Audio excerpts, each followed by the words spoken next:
ખાતે પત્રકાર તરીકે ફરજ બજાવતા વિનોદભાઈ ઠાકર ઉપર 2 દિવસ પહેલાં પોલીસ સ્ટેશનની અંદર ઘટના સંબંધિત વિગતો લેવા ગયેલા ત્યારે જે ઘટનાક્રમ બન્યો, લાલભાઈ પોલીસ તરફથી એમના ઉપર એટેક કરવામાં આવ્યો અને એમને 2 દિવસની સારવાર આપવામાં આવી છે.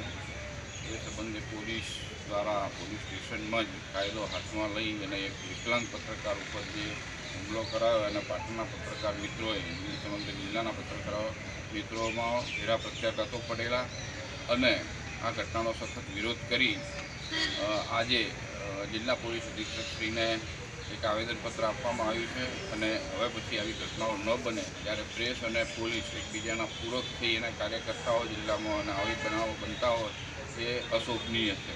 આવી ઘટનાઓ ન બનવી જોઈએ.